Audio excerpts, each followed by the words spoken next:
আসসালামু আলাইকুম। আশা করি আপনারা সকলেই ভালো আছেন। আমি আজকে আপনাদেরকে দেখাবো যে ২ তলা ফাউন্ডেশন দিয়ে ১৩টি শর্ট কলামে এখন পর্যন্ত কত টাকা খরচ হয়েছে তার একটি সঠিক হিসাব। কারণ আমি বাড়ি করতে গিয়ে ইউটিউবে এবং বিভিন্ন জায়গা থেকে তথ্য নেওয়ার চেষ্টা করেছি যে আসলে কত টাকা খরচ হয়, যার সঠিক হিসাব আমি এখন পর্যন্ত পাইনি। তবে আমি এখন যে হিসাবটা দেবো সেটা হচ্ছে আমার এ পর্যন্ত কত টাকা খরচ হয়েছে সব কিছু আমার কাছে লেখা ছিল। যার আলোকে আমি যে হিসাবটি দিচ্ছি এটা একদম সঠিক হিসাব। এখন পর্যন্ত আমার ১৩টি শর্ট কলামে কত টাকা খরচ হয়েছে ইট বালু সিমেন্ট খোয়া সহ তার সঠিক একটি হিসাব তুলে ধরব।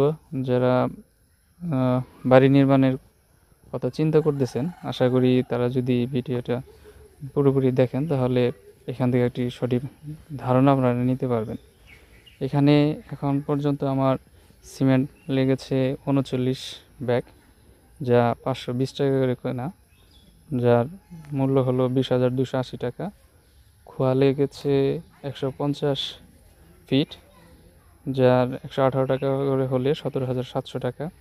বালু ১০৫ সেফটি ৩১ টাকা করে হলে ৩,২৫৫ টাকা। মোটা বালু লেগেছে ৩০ সেফটি ১০০ টাকা করে হলে ৩,০০০ টাকা। এবং অন্য আরও পলিথিন, গুনা, লোহা এসব মিলিয়ে আরও প্রায় ১,০০০ টাকার মতো। এখানে সব মিলিয়ে যদি আমি টোটাল করি তাহলে ৪৫,২৩৫ টাকা হবে। ১৩ কলামে সর্বমোট রড লেগেছে প্রায় ৬০০ কেজি। এখানে মূল কলাম হচ্ছে ৮টি কলামে মাঝখানের দুটিতে দেওয়া হয়েছে ৬টি করে, ৪টি ১৬ মিলি এবং ২টি ১২ মিলি করে। সেখানে রড লেগেছে ৬৮ কেজি করে প্রতিটায়। এবং ওনার যে কলামগুলো রয়েছে সেখানে দেওয়া হয়েছে ১৬ মিলি ৪টি করে। সেটায় রিং, চুড়ি, ব্যাস সহ সর্বমোট রড লেগেছে ৫৮ কেজি। এবং বারান্দার যে কলামগুলো রয়েছে এখানে ১২ মিলি রড ব্যবহার করা হয়েছে, সেখানে রড লেগেছে ৫টাতে সর্বমোট ১১৬ কেজি। সব মিলিয়ে মোট রড লেগেছে ৬০০ কেজি। এখানে কেনা হয়েছিল ৮৭ টাকা দরে। তাহলে মোট রডের দাম আসে হলে ৫২,২০০ টাকা।